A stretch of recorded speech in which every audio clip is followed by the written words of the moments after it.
Good evening, everybody.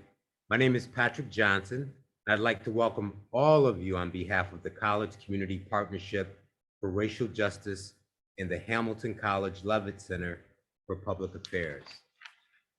Tonight's topic is A Citizen's Agenda for Public Safety, a report on local police reform plans. For those of you that are watching who would like to join the discussion, can register at communityforjustice.org. And that 4 is the number 4. And again, welcome and thank you for taking the time to join us. At this time, I'd like to introduce to you our panelists for the evening. We have Philo, Professor of Criminal Justice Practice at Utica College and former New Hartford Police Chief. Enoki Manchanda, Hamilton Class of 22 and Levitt Center Community Impact Intern for Police Reform. Gbemende Johnson, Associate Professor of Government at Hamilton College. Kuczek, Hamilton Class of 22 and Levitt Center Community Impact Intern for Human Rights Commission Planning. Last but not least, Ronnie Tischner, Professor of Sociology and Coordinator of the Community and Behavioral Health Program at SUNY Philo. And now I'd like to turn it over to our first panelist, Philo. Thank you, Patrick. I assume everybody can hear me okay. Thank you for moderating, Patrick, by the way. Thank you, everybody. Sure.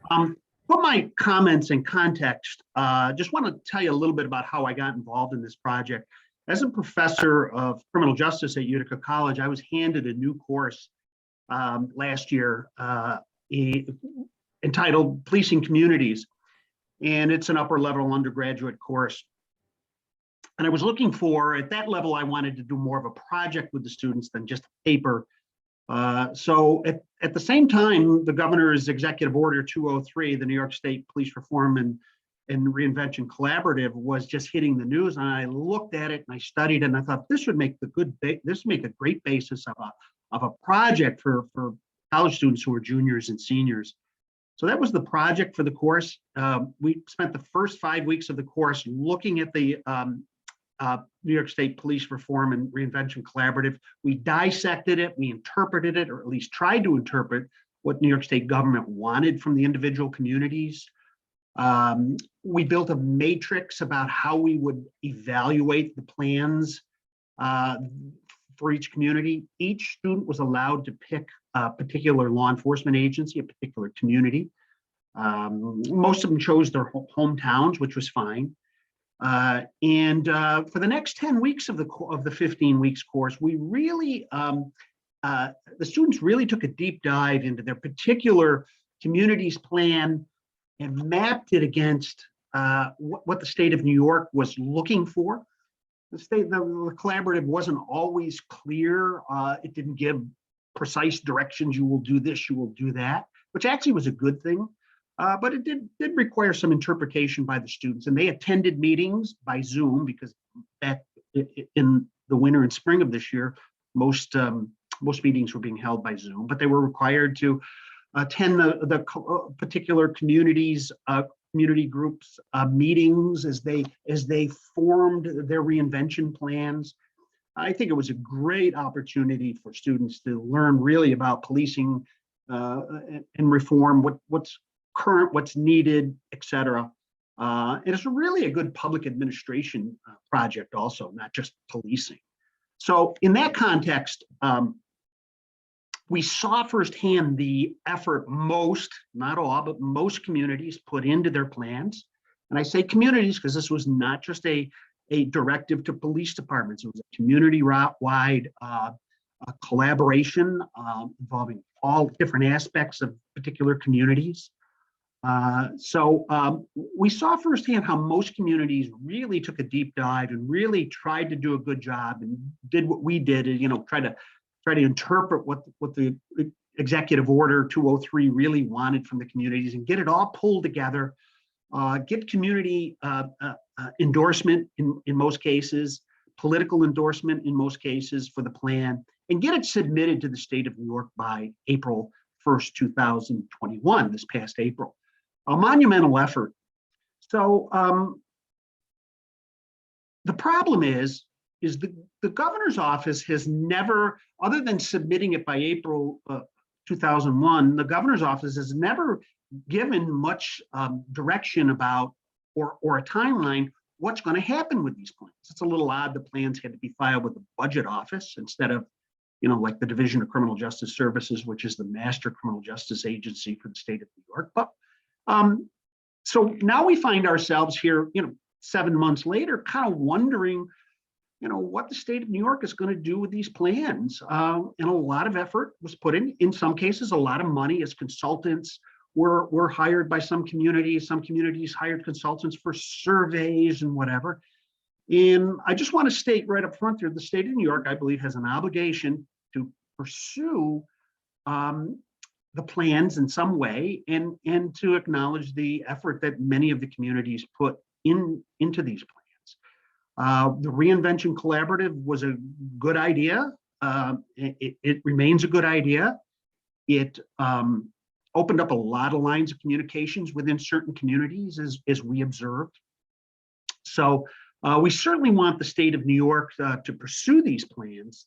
And many people are just kind of sitting back after 7 months and said, geez, what was all of my effort worth and what's the state going to do? I realize we've had a change in the executive of the state. And we're hoping that Governor Hochul picks up the ball on this and runs with it. And what that entails, I don't know. We've floated a few ideas about how the state of New York can pursue it with groups such as this group, maybe coming in with the help of universities and other professionals with other disciplines, make an effort to evaluate the plans, et cetera. So they're not just sitting on some bureaucrat's table in Albany.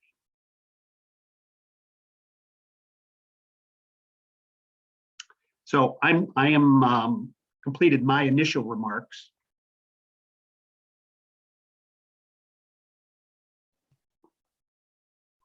Hi, I think you're on mute.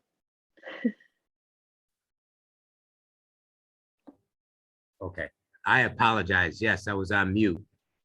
Thank you very much, Ray, for that presentation. Very good. Thank you. And Thank at this point, we will now turn it over to Enoki Manchanda. Hi, I will be sharing my screen right now really quickly, but I am Enoki and I work for the Levitt Center. And this past summer, I worked for the College Community Partnership for Racial Justice, and we collectively came up with the criteria with which to grade the Oneida County police reform plans. And in order to do that, I started by researching plans and successful police reforms following George Floyd protests and before, using existing resources and news sources and stuff like that, and also use the Reinvention Collaborative. I also met with Professor Ray Philo as he talked about his classes were working on evaluating the plans. So I looked at his criteria. I worked on defining the criteria and coming up with examples that matched those criteria for using the resource guide and the partnership's best practices guide. I tested the criteria by having other people such as Cole, who's on this call, he's my co-intern, grade the reform plans to see if what I had come up with could create consistent scores. I also got feedback from Dr. Ronnie Tischner, Mr. Zach Schumann of the Levitt Center, and Professors Gbemende Johnson and Frank Anakirko from Hamilton College. Once we had finalized the criteria, we sent it out to local officials and those involved in creating the Oneida County police reform plans. And then we all graded the plans, or a lot of us did. Here's an overview of the criteria. So there are 10 of them, and I'm going to briefly define them. So the first one is agency control use of force. This is the level of force used is expected to correspond to the level of the offender resistance and or threat. So just making sure that police have a system in place to make sure that those things correspond. Community engagement is where municipalities find ways to engage citizens and amplify their voices in the policing system. anti-racism. The police department should change policies and create new ones to prevent bias in law enforcement. Shared responsibility for community wellness talks about adjusting the budget to different areas to see if we can prevent crime from happening in the first place. So shifting resources to social services, community programs, housing, and education to focus on crime reduction. And then there's citizen oversight, that is independent citizen-led oversight of the police, which we believe is necessary for accountability. And then the role of police and culture is where the culture of a police department is seen as critical to developing trust and mutual respect between law enforcement and the community. So seeing how they fit in with the community, what interactions they have with the community. Accreditation is a process that a police department goes through, and there are steps that make sure that they have transparency with the community and build trust. And so if they're accredited, that automatically increases their accountability because they have completed those steps. And then there's self-assessment and external commission review.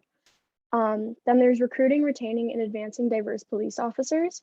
So a police agency that mirrors the population it serves includes perspectives that help counteract negative, harmful stereotypes and biases. But we also talk about retaining and advancing diverse police officers. It's not just about getting them to become officers. It's also making sure that they have a work environment in which they're comfortable in staying and able to advance in their careers.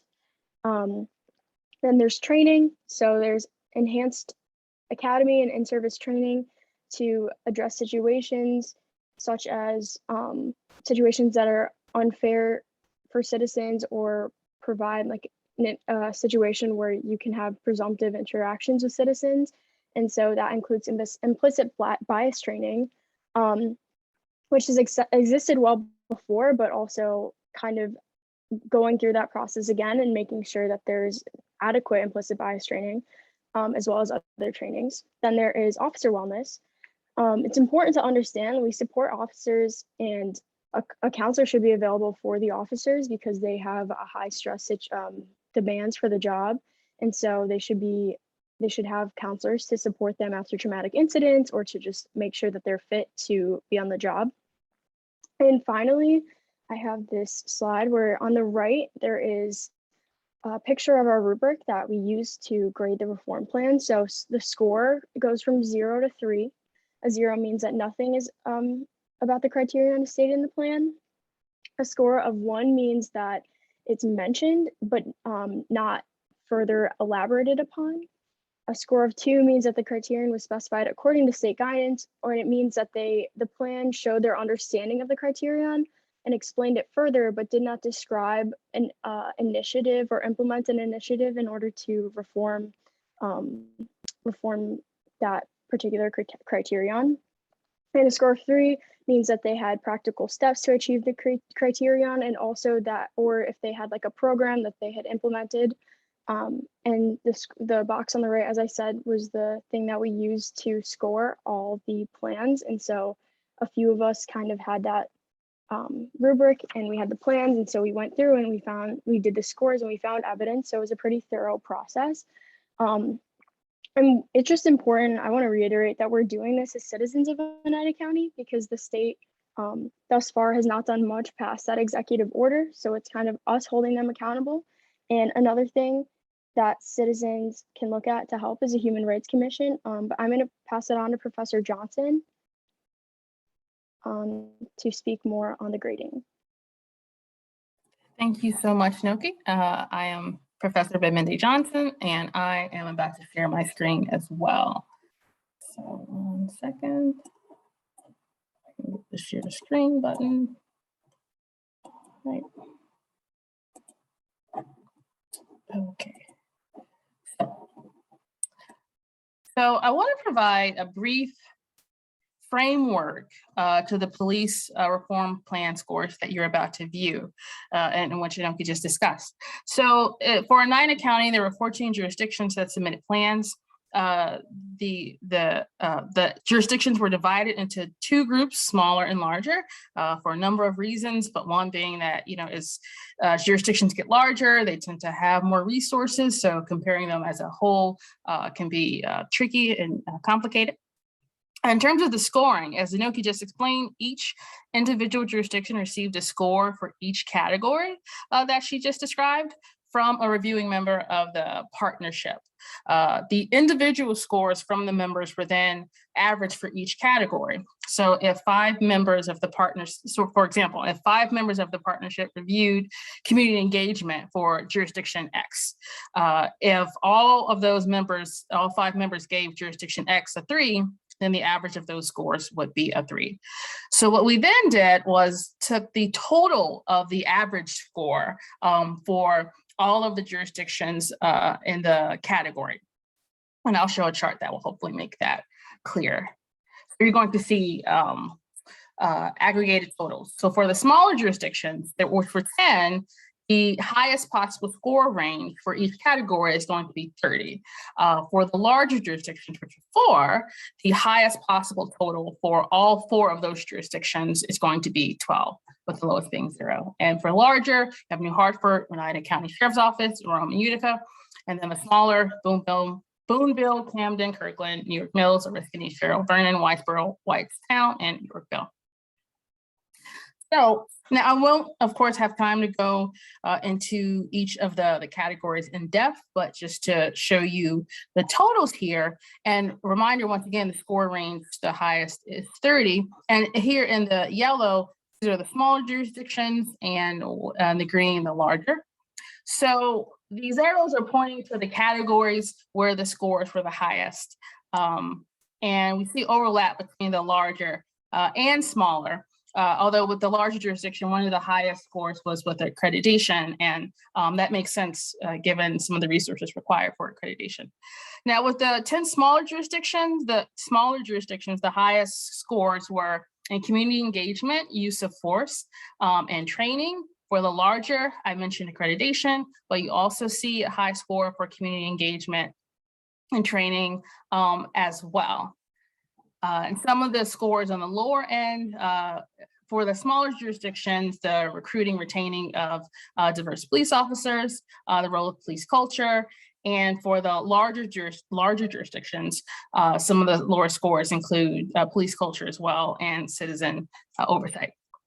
Thinking about the community engagement, which there was a lot of detailed discussion in the vast majority of these plans about how the departments either are currently engaging with the community or how they plan to. And I should note, and this was mentioned in the beginning, that in developing these plans, the jurisdictions were very clear about the use of surveys or the attempt to call meetings, which of course was disrupted by COVID, but the multiple ways in which they attempted to engage the community to develop these plans.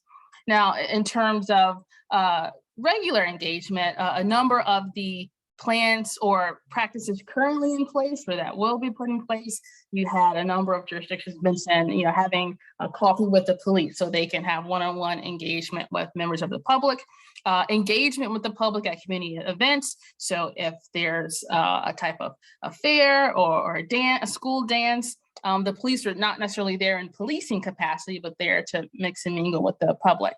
Quality of life sweeps, these were mentioned in the Utica proposal in particular, where the mayor and members of the force will walk through the neighborhood to speak to members of the community. Bike patrol programs.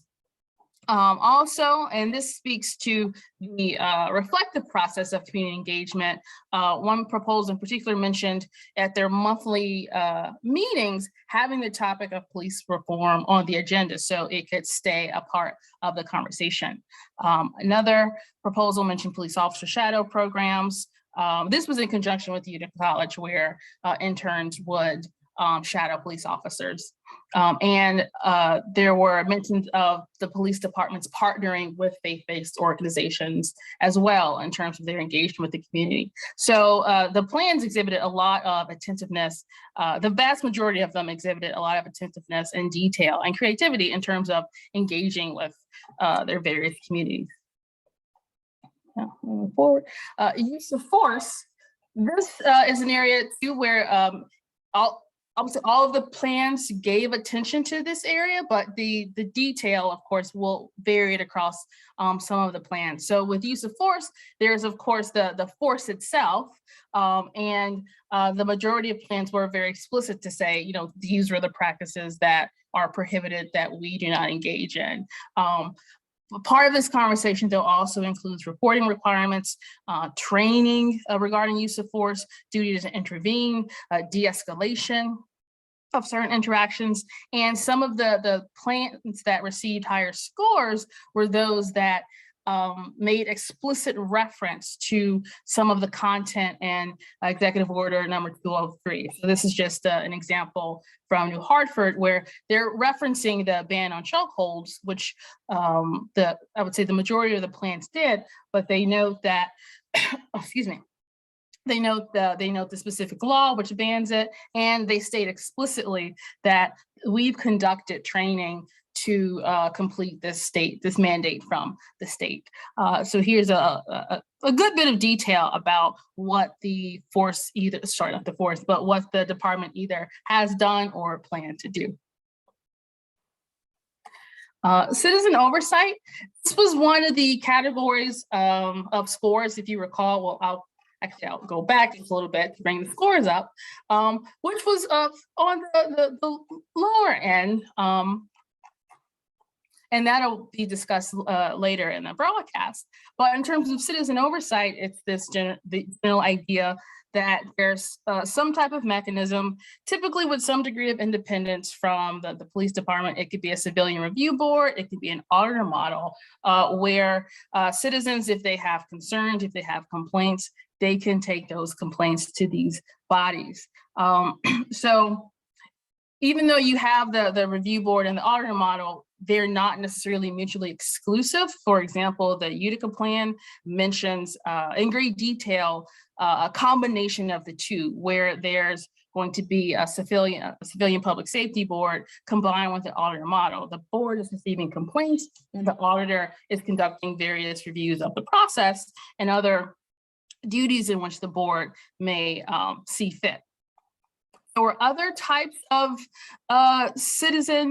some of them were citizen oversight, and other types of boards referenced as well in plans. So you had a citizen advisory board and mentioned in the Oriskany plan, where it was slightly different than what you see in the Utica model, but the goal is to have feedback between going back and forth between the citizens and the police. And there's a collaborative aspect here to this plan as well between the individuals on the board and the police department itself. And you also had reference to a police commission. So these boards are slightly different from the traditional civilian review board model, but still are facilitating a degree of engagement between the public and police departments in a variety of ways. And another aspect that has come up during this conversation about citizen oversight is, in addition to perhaps filing complaints, what are some ways in which you can also funnel positive feedback to police departments as well? So there's been not necessarily so much in the proposals, but discussions of how you do that, so that that positive feedback can be received and can be used for as a model for those in the department. Now, let's see. I think that is it for my discussion. Oh, one last part. So I mentioned some of the lower scoring areas were the role of police culture, recruitment, retention, and citizen oversight. But it's also important to note that these plans are not the end of the process. This is an ongoing conversation. External and internal conversations are ongoing as well. And given the stress that a lot of these plans put on community engagement, the public should definitely feel comfortable to reach out to their own jurisdictions to discuss some of these areas of interest that they may want to see more content on from the departments. And I will now turn it over to Cole, who's going to discuss Human Rights Commission. Let me stop here. Thank you, Professor Johnson, and hello, everyone. I'm Cole. I work with Enoki at the Levitt Center, specifically on Human Rights Commission research across New York State. And this is something we think ties really nicely into our police reform efforts, specifically the citizen oversight aspect. Because HRC, a Human Rights Commission, is an independent citizen review board, and we think it'll fill the gaps in some of these plans pretty well. So an HRC, as we abbreviated to, is a Human Rights Commission where members of the community and members of the public engage in handling discrimination complaints, educating the public on human rights laws, and conducting outreach in the community as well, which really strengthens the community and strengthens ties between community members as well. Most discrimination complaints right now are handled through the state division, which is in Albany and in Rochester, but HRCs are a good way to bring these complaints and bring the outreach and education back to the local level. And HRCs operate under two different laws. One of them is the general New York Human Rights Law, which outlines the different areas of discrimination,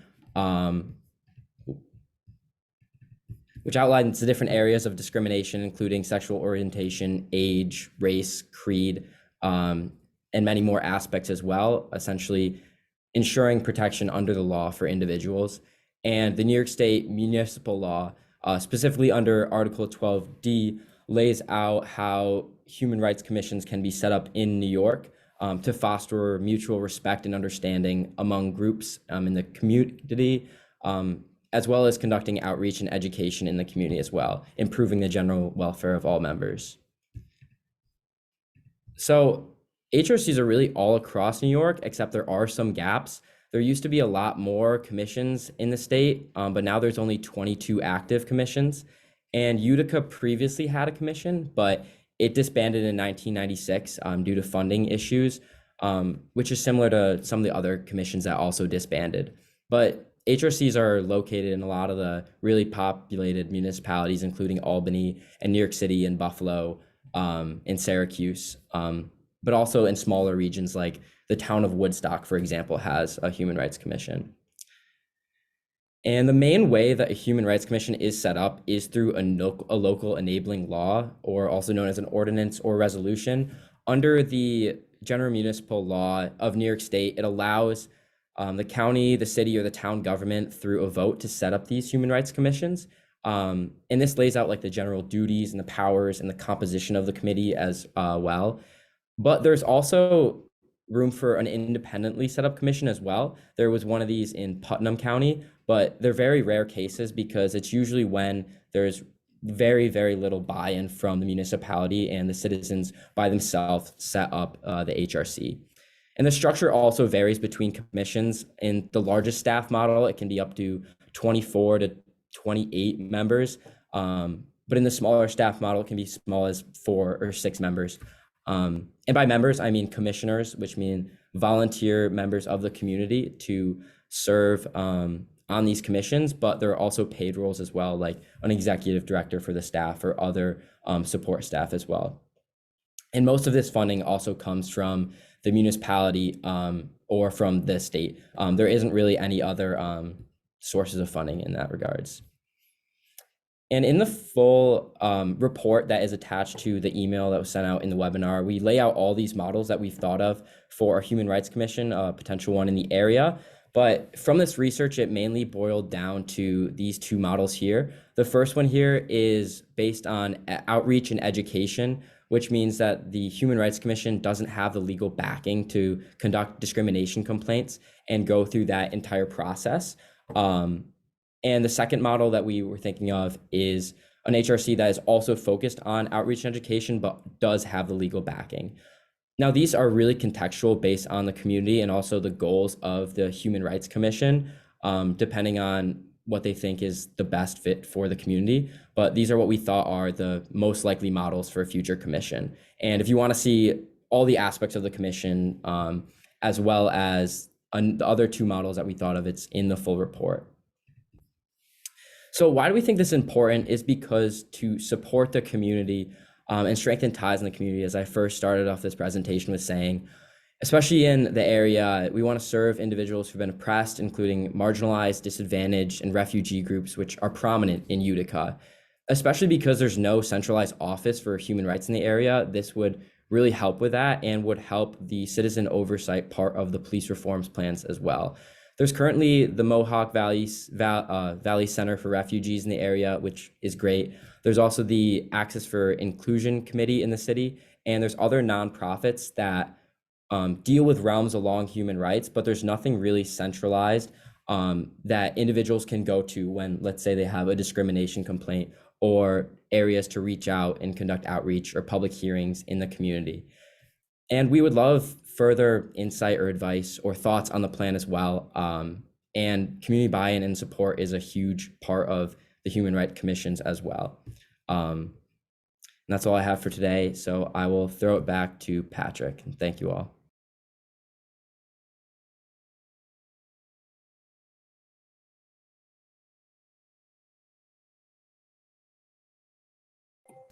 I think you're muted there. Yeah, thank you, Cole, and thank you for the detailed presentation on the Human Rights Commission. And at this time, we will now turn it over to Ronnie Tischner. Thank you so much, Patrick. It's a pleasure to be here. I just want to take a couple of minutes to sort of highlight some of the things that my various co-panelists here talked about this evening, and address the question of now what, and in particular, now what for those of us who are on this call or have been part of this process all the way through, those of us who might join in the coming weeks and months. What can we do? First of all, as Ray said, this came from the governor's office. And so moving it forward is going to take action from the governor's office. So kind of as I go along here, I'm just going to pop some things in the chat that people can copy or take screenshots of. Ways to reach out to Governor Hochul. Of course, she's not the governor who issued the executive order, but this still is an initiative that we want to see her support. And so conversation with her, perhaps even a little, nudging to make sure that this is high priority on her agenda is certainly in order. In order to make this go forward, other things that we're going to need to see is some money. We need the legislature to put some money behind this, because there are folks that do have concrete plans, as we've seen, to address some areas of police reform, and they're going to need money to do that. So to put some pressure perhaps, or just to have a little conversation with your state assembly person or your state senator. And I just put some information there about how to find that person if you're not entirely sure who that is. And then of course, reaching out to your local municipalities or units that are policing in your particular area. And of course, many of us have overlapping jurisdictions. So we may have a municipal police force. We may also have the county sheriff's department. So there are multiple organizations that you may want to reach out to. And so again, I've got a little bit of contact information for you here to reach out from the comfort of your own computer or telephone. But it's also going to be incumbent upon us to become engaged at these meetings, to go where these conversations are being had or where they should be had, and make sure that they are on the agenda, like one of the practices that Professor Johnson pointed out earlier, to make sure it's part of the conversation. And so that's a role that we can all play, is showing up, making sure that our concerns are heard. Take a look at the proposals that have been put out there. Take a look at the scoring. All of us may have certain things that we're very concerned about. And as we move forward, these municipalities are going to have to prioritize what they can do. There probably won't be time and money to address everything at once. And so it's very important that our voices are part of this conversation. And if there are certain things that we think are more pressing than others, that we let those priorities be known. So we would like to leave you with a note of empowerment. Just remember that these folks all work for us, and that we can let them know exactly what matters to us. So thank you. Back to you, Patrick. Thank you, Ronnie, and a wonderful presentation. And I'd like to thank all of the panelists for the work and the time and the effort that you put into this project. I'd also like to thank Frank Anacarico from the Levitt Center, Zach, Schulman, and everybody that's participated in this effort. We've been working on this for several months, so thank you. At this time, we'd like to welcome questions from our audience, and to help me do that, I'm going to turn it over to Professor Gbemende Johnson, and we welcome your questions at this time. Thank you, Patrick. I actually do have a couple of questions that came in. So one of the areas of the scoring that I didn't get to spend a lot of time about talked about the recruitment and retention of diverse officers. And that was one of the areas where the plans affirmed that, they hire that they don't discriminate when they hire in terms of race and gender, but in terms of detail about how to help diversify the force, there was a bit less detail there, but a number of the proposals mentioned the civil service laws that are in place. So one question to the panel, does the state need to get rid of those civil service laws to help diversify the police personnel? Or are those perhaps an impediment to greater diversity of the police force in certain jurisdictions?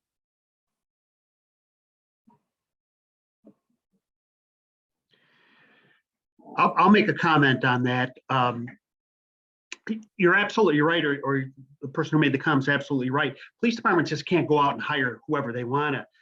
Police positions are civil service. Under the civil service law, every position, including police officers, have have qualifications, whether that be education, age, physical fitness standards, etc. So what needs to be done, in my opinion, having been on both sides, educational side and actually a practitioner in law enforcement, is civil service reform needs to be adopted with respect to law enforcement. It doesn't need to be eliminated. Clearly, we want the best people in these positions, especially law enforcement. So some reform, but also some incentive to some of our marginalized communities to get a bachelor's degree, to take an interest in law enforcement. And I think that should start actually as soon as junior high and clearly high school is saying, you know what, this is something I want to do.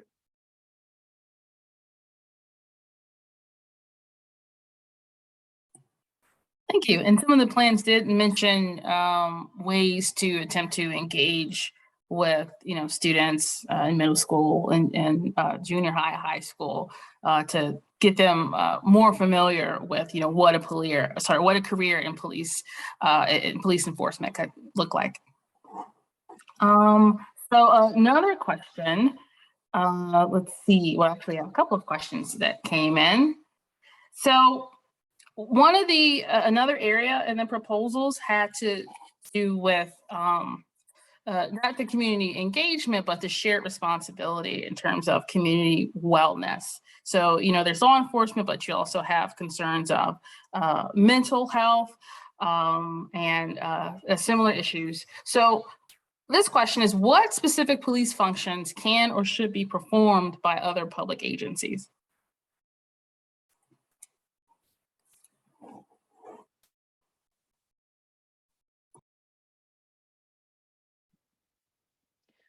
Well, certainly a couple of the key areas that we addressed in the survey that we did earlier as part of this initiative was looking at mental health calls and domestic violence calls, right? So those are two that stand out, but there could be others. And this is another opportunity for community to give feedback about where they think they're being over policed. And so the community engagement will be an opportunity to voice those concerns about times when we think the police response is not the most appropriate response.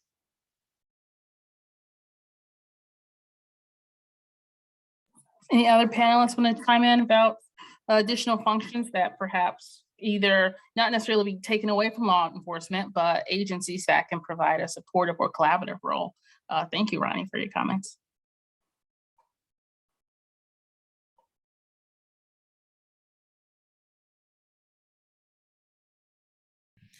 Yeah, I'll jump in here. I think one part of the HRC efforts as well, and you can see this in Syracuse Onondaga, for example, they have a sect of their HRC which focuses on jail oversight and jail oversight commissions as well. And a lot of other plans as well for HRCs have different aspects of their community that they'd like to tackle, like either pressing issues or concerns, and definitely tying that back into maybe a future HRC in the Utica Oneida area could be a topic of interest. Thank you. Thank you. And speaking of HRC, I actually have a question here about Human Rights Commission. So of course, this is important work, but also timely. Is the work of a Human Rights Commission, is that something that could be done completely with volunteers? Do you think? Yeah, definitely. Sometimes there's a paid position, like at the, let's say like the executive director of the HRC or the head commissioner, but the vast majority of the individuals serving on the HRC are volunteers, individuals that are engaged in the community, maybe community leaders. For example, in Syracuse, they have a commission that's joint with Onondaga, and they have 24 commissioners, and those 24 commissioners are all volunteers, but it's overseen by a paid executive director. So that was a potential option or model that we were looking at in Utica, Oneida as well. Okay. And another related question about that, you mentioned the paid executive, so cost. In terms of, the work and research that you did, what were some of the costs associated? If you want to stress those. Yeah, so it honestly really varies per commission as well, especially if they're going to, or if the municipality is going to pay their staff. So a lot of the costs that went into it were the paid executive director, for example. But other than that, some other costs go into an office for the commission and also materials for general outreach and education, like if they want to have materials for a public hearing or something like that, or like different events, like for example, a certain commission had this program that they call 100 Cups of Coffee, where they brought in community leaders and just members of the community to speak about different concerns they have going on in the community and general discourse to kind of improve ties within the community. And so they had a budget for that, for example, and like the materials that went into that. But overall, I think the budgets for an HRC yearly is usually around, I think on the low side, $60,000 to $200,000, $300,000. Well, that's interesting. Yeah, 60,000. That's lower than what I actually would have guessed. So I will give you a break, Cole, for the HRC questions. But a couple of additional questions. And Ray, this question might be most appropriate for you. If you recall, I showed the figures for accreditation, and you saw the distinction between large and small jurisdictions. Should small departments be accredited, and what are some of the difficulties in terms of accreditation when it comes to resources? Yeah, that's a great question. Accreditation is the key to everything. And it certainly is the key, I think, a foundation of the Executive Order 203, because the accreditation process, the roughly 200 standards that the agencies have to meet before they can be accredited, many of them are addressed here. So it professionalizes the agency, and it should be quite frankly, every agency in the state of New York should be accredited. The problem with accreditation is it's expensive. I mean, it can be expensive. Having been through accreditation, it's very time consuming. And quite frankly, we did a lot of accreditation with Utica College interns. So academia can play a role there too. They did a lot of the technical writing for accreditation processes. So yes, it can be expensive, but worthy for any community to do. I don't care whether they have a 2-person police department or 100 or 38,000 like New York City PD. You know what? You should be accredited. And maybe the state government can step in and help, in a way, help fund it, or at least help give some more technical advice than they currently do to these agencies who may not have the resources to fund accreditation. But once again, I want to stress this point. Academia can play a big role in helping agencies get accredited. It's really important and definitely a valuable point. Hopefully you see more collaboration for that as well. There are a few some additional questions in the Q&A that I wanted to get to. One question was about the individual report cards for each agency. So what was presented here was the aggregate chart in the interest of time to present all individual scores across all 14 jurisdictions. It would have been overwhelming. But we can talk about perhaps getting the individual scores that were given to each jurisdiction up on the community partnership website. And there's a question here about police in schools or over policing in schools. So one current conversation that's being had about police reform is the role of police in schools. And this can, a question for anyone in the panel. I mentioned in the reports how within community engagement, a number of the departments discussed how they want to maintain a presence in the schools in one regard to get to know students and open up, perhaps career pathways, but also in an official capacity. However, some have argued that can, cause problems and tensions between the police and the students as well. So open question to the panel, your thoughts about police, a police presence in schools. Is that something that needs reform? Are there concerns about it? Patrick, do you have any thoughts on it? Yeah, that's a heavy and a hot topic. Here's my initial thought around that. I think given the climate of dynamics and unfortunately the violence that happens in schools, a professional police presence can be helpful. The key is having police who have the wherewithal in terms of their approach and tone with young people. And sometimes it can be very overbearing. So we know that today, unfortunately, the tension that exists with, and certainly, let me say this, many police officers do an outstanding job, and they have the skill in terms of approaching people in the right manner. But when people feel disrespected, there's going to be some sort of a counter. And my point is this: having professional police to prevent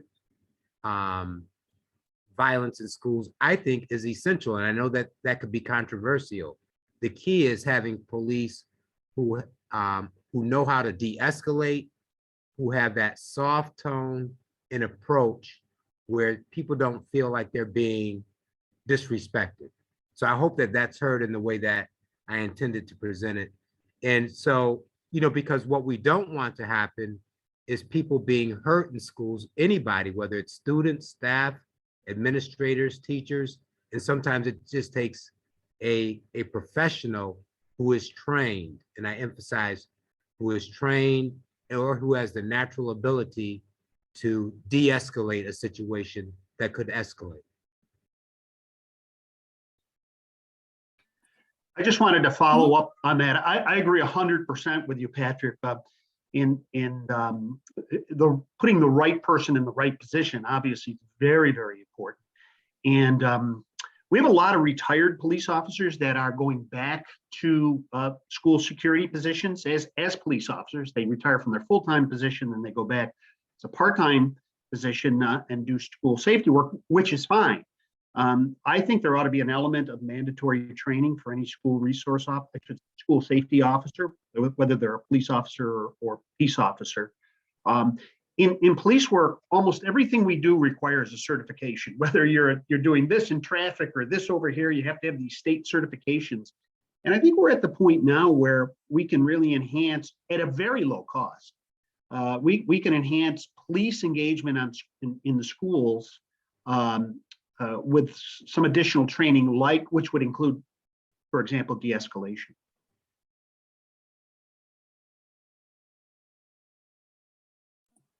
Thank you. Was there another follow-up? Anokhi? Hi. So I guess maybe I have a little bit of a different perspective on this. I would say that I would argue that it is not always helpful, and I don't think you guys were saying that it is always helpful to have police in schools, but it does create that school to prison pipeline, and it also causes students of color especially to be criminalized as from like a younger age. If they go to schools that are primarily or less wealthy and primarily students of color, they may be charged more for or charged in general for crimes or minor crimes in a way where in wealthy upper class white schools students are not. And so I think that creates that disparity where it leads to a disproportionate amount of people of color ending up in prison, or kids of color ending up in prison, and starts that inequality from early on.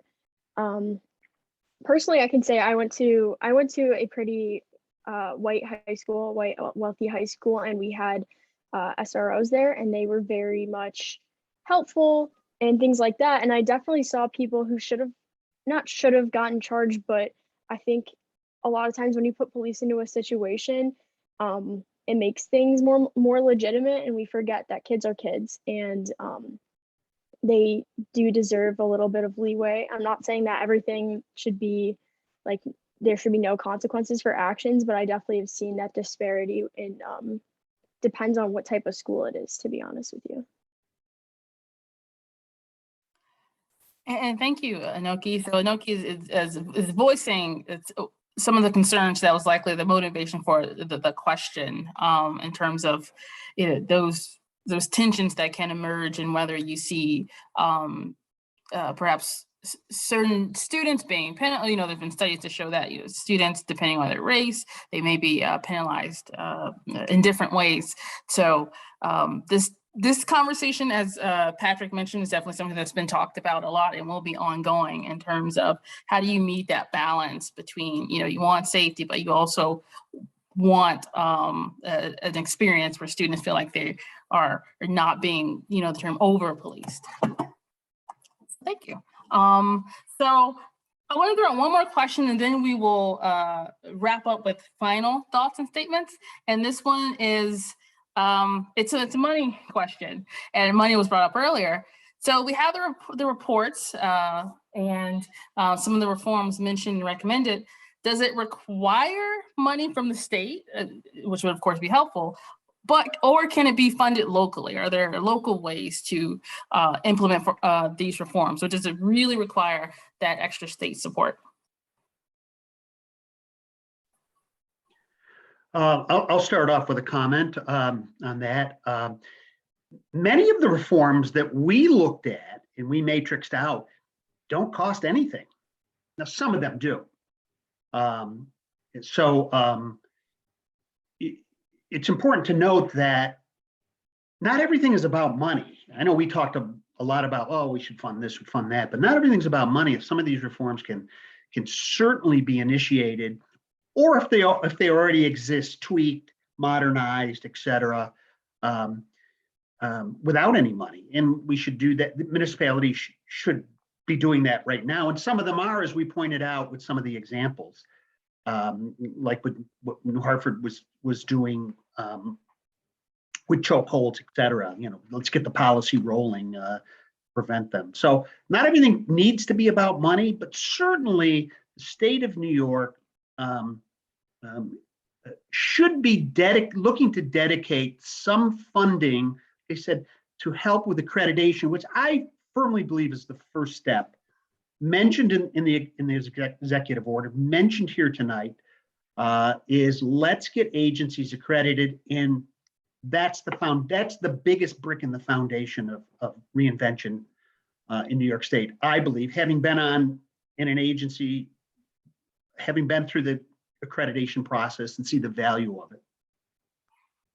Okay, and thank you. And that's an important point about seeing where the costs are and perhaps where, the costs are not prohibiting change in reform. So we have a couple of minutes left. Patrick, should I turn it over to you to do the final remarks, or? You're doing super, Gbemende. Okay. Okay. Yeah. No, thanks. Well, I thought it would be good to allow each of the panelists to provide some closing remarks.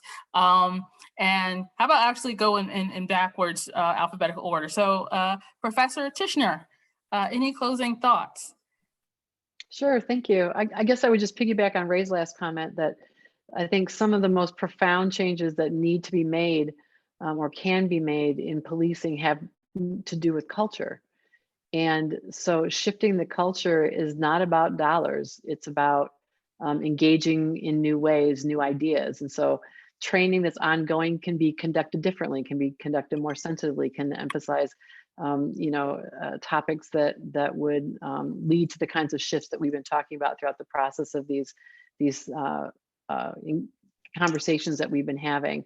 Community engagement, right? Doesn't cost extra money to think critically about how you are interacting with people and how you are treating people, right? How you're welcoming them into conversation and listening to them and learning from them. So I think that is a really big takeaway, is that while money would be nice for some things, some of the most important things that we know need to be changed don't cost anything at all.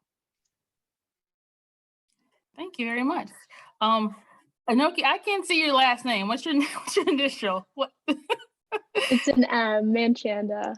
Okay. So didn't skip over you. So we'll go to Ray Philo next.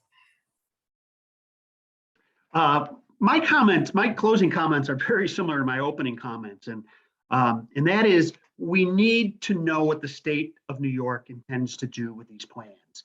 We don't want not only agencies, but the communities and the community groups that worked so diligently on many of these plans to think that this was just political theater, quite frankly.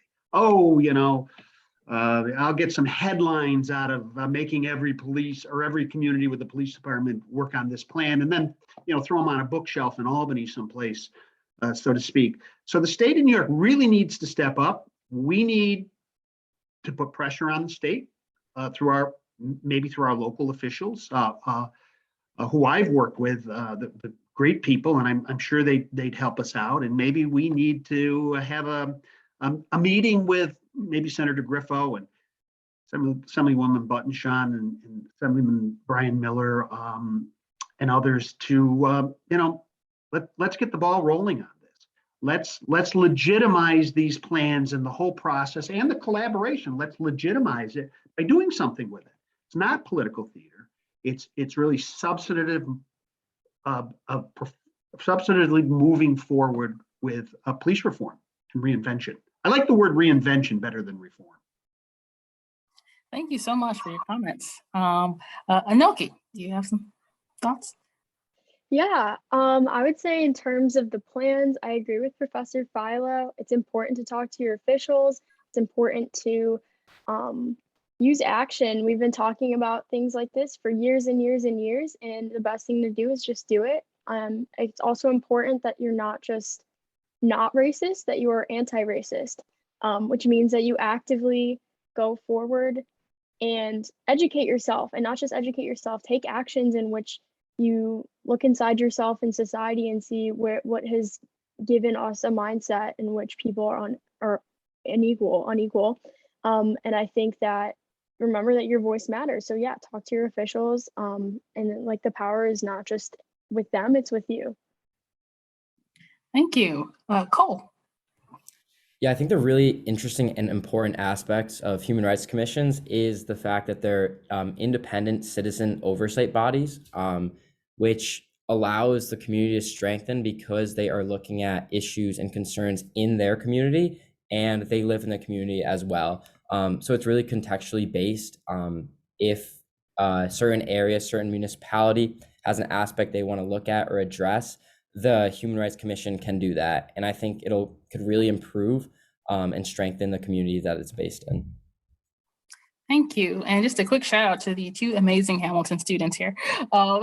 And Patrick, I'll turn it over to you officially. Yeah. And again, I want to thank all of the panelists and my technical support here from Zach and certainly from Frank Anacarico and the whole Levitt Center and all of the panelists. And thank you all of our audience who took the time out to join us on this very, very important project, which will be ongoing. I think we all agree that this is not going to, the reform, or as Ray said, the reinvention of law enforcement is not going to happen overnight. But I want to say for, the Mohawk Valley and Oneida County, I appreciate the efforts that are being made, whether it be from Kirkland, Utica, New Hartford. I think the effort is critical in this climate. So, and the key is we know that historically there has been tension, and many police officers, we understand that there's a level of stress and so on and so forth, but we also have to acknowledge that there are certain parts in certain communities that have been marginalized for a very, very long time.